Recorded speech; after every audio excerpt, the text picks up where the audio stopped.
jeûne, il y a beaucoup d'idées reçues.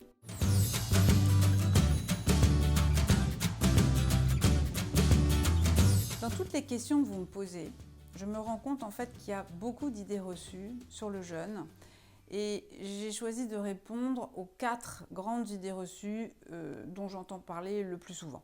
La première idée reçue sur le jeûne, c'est le jeûne fait maigrir.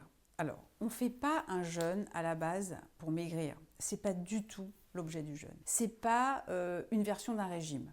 Pas du tout. C'est une démarche qui est beaucoup plus globale. C'est une démarche par rapport à sa santé. Et une des conséquences du jeûne, oui, c'est qu'on perd du poids.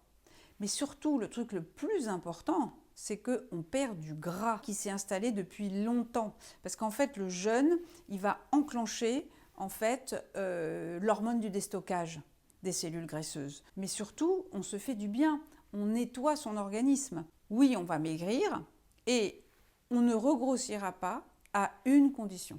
C'est de bien gérer la semaine de la reprise alimentaire et les 2 ou 3 mois qui vont suivre le jeûne. Le jeûne, c'est l'occasion vraiment de faire une sorte de reset de ses habitudes alimentaires. On élimine toutes les mauvaises habitudes alimentaires dont on prend conscience pendant le jeûne, la nourriture industrielle, la junk food, le sucre, l'alcool, les sodas. Tout ça, en fait, on n'en a plus envie quand on sort du jeûne. C'est parce qu'on s'est tellement bien nettoyé, on a un tel sentiment de « Ah, je suis super propre à l'intérieur » qu'on n'a pas envie de s'encrasser, parce qu'on a compris que ça, c'était ce qui allait nous encrasser. Donc, si on fait bien attention à gérer avec discipline, voilà, même si ce mot peut faire peur à certains ou certaines et être rébarbatif, il est clair que sans discipline, ça ne peut pas fonctionner. La première année où j'ai fait mon jeûne, j'ai perdu 4 kilos, je ne les ai pas repris. La deuxième année, cette année où j'ai fait mon jeûne, j'ai perdu 2 kilos. J'ai fait mon jeûne en juillet, je ne les ai toujours pas repris et je vis tout à fait normalement. Mais j'ai intégré un certain nombre de nouveaux comportements dans ma façon de me nourrir au quotidien. La deuxième idée reçue, c'est que le jeûne est sans contre-indication. Alors ça, c'est super faux.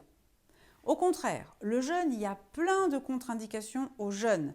Et donc, c'est la raison pour laquelle, avant de faire un jeûne, il est super important de vérifier avec son médecin que le jeûne est adapté pour soi.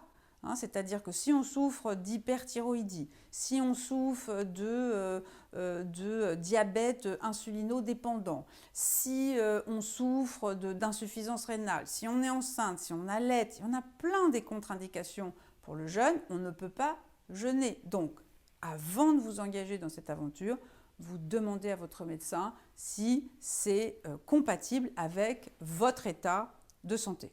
La troisième idée reçue dont vous me parlez souvent, c'est « je peux jeûner toute seule ». C'est finalement, bon bah ok, s'il s'agit de boire des bouillons et des tisanes, je ne vois pas pourquoi, j'irai dans un centre spécialisé, payer pour ça. Eh bien, moi je pense que c'est extrêmement difficile quand on n'a pas l'habitude de jeûner tout seul. Parce que d'abord, pour jeûner, il faut être au calme, dans un endroit qui n'est pas chez soi, où on n'a pas toute sa famille, ses amis, toutes ses tentations.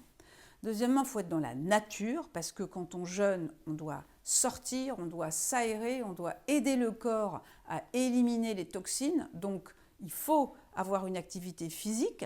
Troisièmement, il faut aussi en profiter pour faire une détox, j'allais dire mentale, mais c'est surtout une détox digitale. Donc, il ne faut pas être hyper connecté en permanence, hyper sollicité en permanence. Ce sont aussi des moments où on profite du silence, où on se repose. Donc, un jeûne thérapeutique de 6 jours, moi je ne crois pas du tout qu'on peut le faire chez soi. En revanche, les jeûnes courts de 16 heures, bien sûr qu'on peut le faire chez soi et c'est même à intégrer dans sa vie de tous les jours. Et ça, c'est pas difficile à faire. Quatrième idée reçue, dont j'entends parler fréquemment, le jeûne est dangereux pour la santé. Alors oui, il est dangereux si il est mal préparé, si il n'est pas encadré, et si on n'a pas vérifié qu'on était dans un état de santé compatible avec un jeûne. Mais je dirais, c'est un peu comme si tout à coup vous décidiez d'aller courir le marathon de New York, alors qu'en fait, vous faites 20 minutes de jogging un dimanche sur 2 quand il fait beau. C'est pareil.